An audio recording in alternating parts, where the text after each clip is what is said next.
हूं कि हजरत सलमान फारसी की रिहाई के लिए एक शर्त रखी गई थी कि 300 खजूर के बागात चाहिए। एक शर्त रखी गई थी हुजूर के सामने कि 300 खजूर का बाग है चाहिए, तब सलमान फारसी की रिहाई होगी। हुजूर के पास ये खबर आई। हुजूर ने रात में सहाबा से खबर किया कि जाओ अपने अपने गांव, अपनी अपनी बस्ती, अपनी, गौर से सुनिएगा, अपने अपने इलाका, अपनी अपनी बस्ती से खजूर लेकर के आओ। तो जैसे आम की बिरादरी होती है, मालदा आम, कलकतिया आम, है ना, वैसे खजूर की भी बिरादरी होती है। कैरी खजूर, अजवा खजूर, खुजेर बीरा, खुजेर शीम, हर अलग अलग तरह की खजूर होती है। जो लोग मदीना जानते हैं वो जानते हैं। लेकिन उसने शर्त लगाई थी अजवा खजूर की। मेरे हुजूर का हाथ देखें, सब सहाबा अलग अलग जगह से लेकर के आए। मेरे हुजूर ने जब उस खजूर को एक जगह पर डाला, आज भी वो बाग है, बाग सलमान फारसी। गौर से सुन लीजिए, आज भी वो बाग है, बाग सलमान फारसी मदीना शरीफ में। एक शेर देखें कि मदीने का मेरी तकदीर में वीजा निकल जाए, मैं उनके दर पे जाऊं और मेरा दम निकल जाए। शेर देखें कि मदीने का मेरी तकदीर में वीजा निकल जाए, मैं उनके दर पे जाऊं और मेरा दम निकल जाए। हर एक पौधा खजूरों का अलग था मोजिज़ा देखो, नबी का हाथ लग जाए तो सब अजवा निकल जाए। हर एक पौधा खजूरों का अलग था मोजिज़ा देखो, नबी का हाथ लग जाए तो सब अजवा निकल जाए। मदीने का मेरी तकदीर में वीजा निकल जाए, मैं उनके दर पे जाऊं और मेरा दम निकल जाए।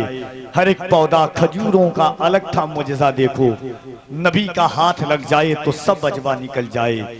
एक और शेर सुने के उसकी मर्जी है जहां चाहे वहीं पर फेंके, उसकी मर्जी है जहां चाहे वहीं पर फेंके। गुलाम गौस भाई, उसकी मर्जी है जहां चाहे वहीं पर फेंके, दूर फेंके या जहां बैठे वहीं पर फेंके। उसने इस शर्त पे तैबा की खजूरें बांटी, खाने वाला कोई गुठली ना जमीन पर फेंके। उसने इस शर्त पे तैबा की खजूरें बांटी, खाने वाला कोई गुठली ना जमीन पर फेंके। उसकी मर्जी है जहां चाहे वहीं पर फेंके, दूर फेंके या जहां बैठे वहीं पर फेंके। उसने इस शर्त पे तैबा की खजूरें बांटी, खाने वाला कोई गुठली न जमीन पर फेंके।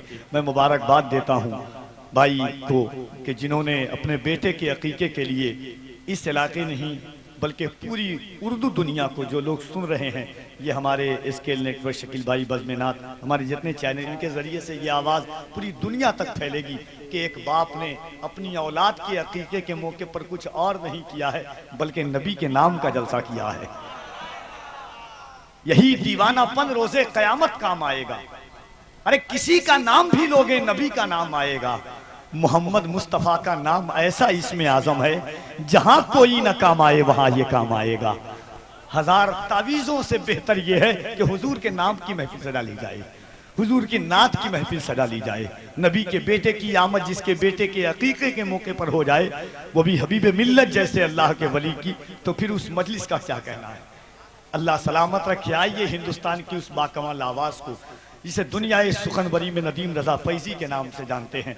अल्लाह रब्बुल इज़्ज़त उस लहजे की चाशनी को, उस लहजे की आफाकियत को, उस लहजे की तरन्नुम रेजी को हज़रत हस्सान इब्ने साबित, हज़रत काब इब्ने ज़ुबैर, हज़रत अब्दुल्लाह इब्ने रवाहा, हज़रत अब्दुल्लाह इब्ने मक्तूम जैसे जलीलुल क़द्र नात खाने मुस्तफ़ा सल्लल्लाहु अलैहि वसल्लम के सदक़े में पाइए। नात पे उरूज और इर्तिक़ा की मंजिलों से हम किनार करें।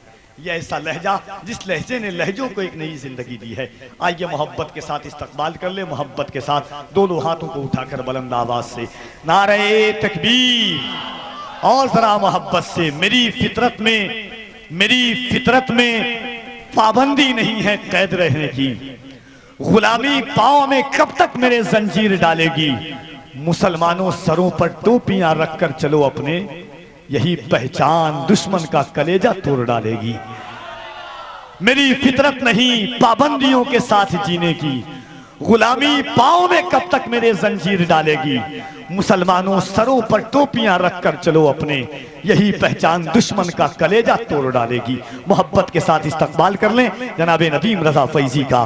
नारे तकबीर, नारे रिसालत, मसलके आला हजरत सुन्नत रसूल कॉन्फ्रेंस उलमाए अहले सुन्नत शुअराए अहले सुन्नत अवामे अहले सुन्नत नारे तकबीर नारे रिसालत। इन अशार के साथ जनाब नदीम रजा फैजी आप तक आते हैं कि दरो दीवार पर कागज रगड़ कर नात लिखनी है, मेरे आका तेरी जाली पकड़ कर नात लिखनी है, गुजरगाहे नबी पर कोई बैठा दे मुझे जामी, मुझे सरकार की खुशबू पकड़ कर नात लिखनी है।